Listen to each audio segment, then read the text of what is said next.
Hi, my name is Linsdau. I'm a polar explorer and motivational speaker. Today we're going to watch part 4 of a Pearl Harbor veteran survival story.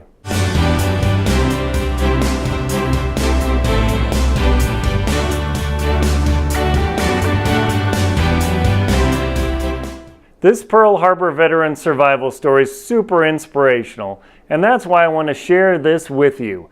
Enjoy the experience as Bob Raines shares what it was like to survive on that day. I never regretted what I did. I enjoyed what I was doing, except for the fact that I got married from a gal in the class of 43. Betty Jane Linsdau. And I didn't know that I was ever going to marry her. I never even had a date with her, but evidently, according to her girlfriends, she had her eye on me. And when I was down in Solomon Islands, when I came back in '44, I pulled into San Francisco, and happened to think that she had an older sister that was married and worked at the Bank of America. And so I called up the Bank of America and asked if she still worked there. And she said, "Oh yeah." And I says, "Can I get connected to her?" And I said, "Sure." So I got her on the line and told her who I was, and she said, "Oh, for Christ's sakes," or something like that. Didn't expect any call. I'd never met her. I just heard of her. But I says, asked her if her sister was married, and she says, "No, she isn't married." And she says, "In fact, she's working here right in San Francisco." And she worked with the Metro-Goldwyn-Mayer mailing office for movies and stuff. And so I got her number and everything. But I says, "Don't tell her that I called." And she said, she wouldn't. God, I had a full beard. And she said, gave me the address at Metro-Goldwyn-Mayer, and I went up there. And I walked in there, and here's probably about 30 or 40 women, and they're all working in that office, and they were all standing in a group waiting for me to walk in. Her sister had called her and told her. But anyhow, that's how we got hooked up again, and then we came. I came home on 30 days leave, and she took a leave of absence and went up home to Shelton. And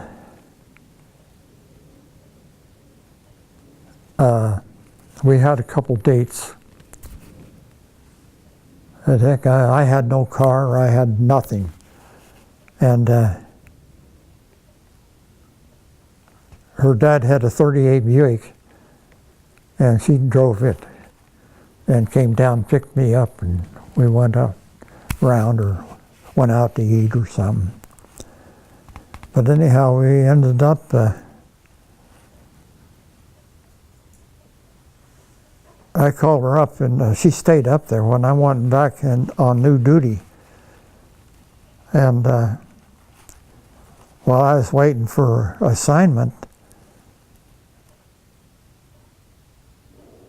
I got assigned to a ship and everything, and then I went back up on leave, new construction leave. And we decided to get married and went back down to San Pedro, in the shipyard there where this new ship was. And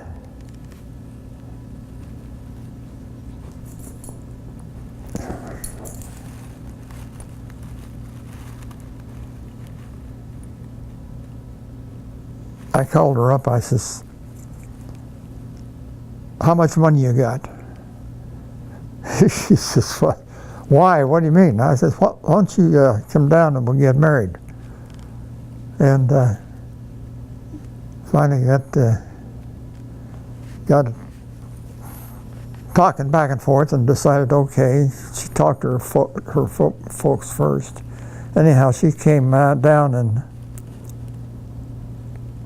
and we got married by a Navy chaplain down in Long Beach, California. And then the kids started arriving. What day did you get married? When did you get married? 1945, January 22nd. Oh, so that's tomorrow. Huh? That's tomorrow, isn't it? Yeah. Yeah, we stayed together. We were there for 62 years until she died, cancer.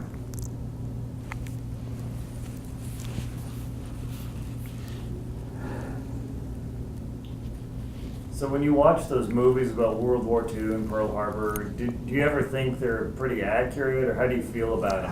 I didn't really know. Well, I knew that the one at Pearl Harbor wasn't active. I mean, at least as far as I knew. The planes were too low. They were never low as depicted, I don't think, in that movie. They're practically in the water in that movie. But they had the pilots that were the stars, actually. Guys, they were all over the place. 1 minute they were in the air, they grabbed an airplane and went in the air, and then they was in the hospital helping the nurses and everything else. But like I said, that was their story they had to do. No way could a guy move around like they did. In order to get it across for the public, they had to put action in some way. I could never figure there was too much truth in that. A lot of that. They just couldn't depict it. Now, as far as the sailors being in oil water, this heavy bulk oil and everything, they'd be covered with it. This Roy Carter that lives down in Sunland, he got a dose of that oil when he got out and got rescued out in the boat. But we had swimmers. Some out of our swimmer. I could have been a designated swimmer because I went through training and everything, life-saving and all that. But they had me repairing some of the damage to the bridge.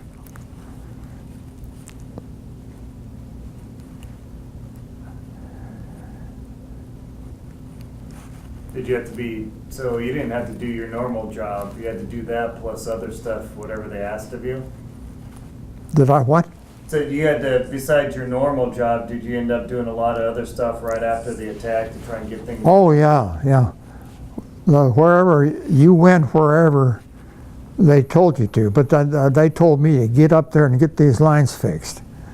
But no, there was people from all over came that were off. Some of the ships were sunk and everything. They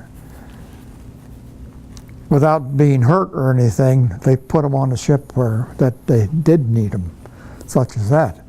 But I stayed where I was.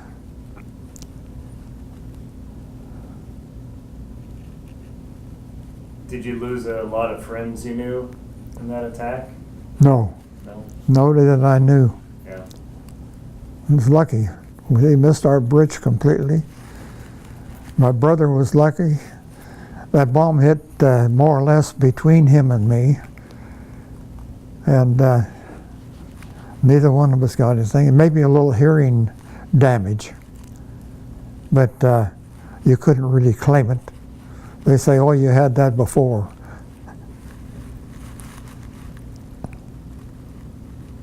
How long before you knew your brother was alive after all that started happening?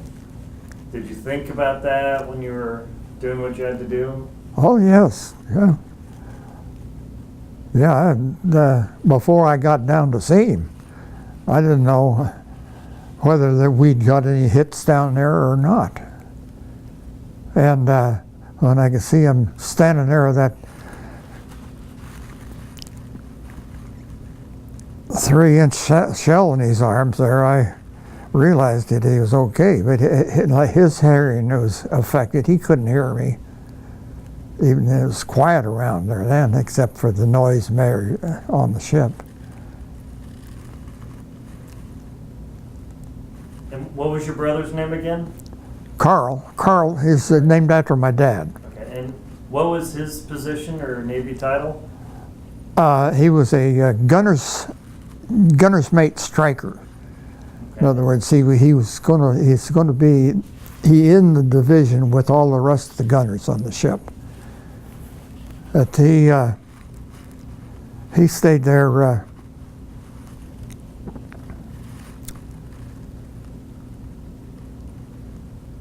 Ended up being the black sheep of the family.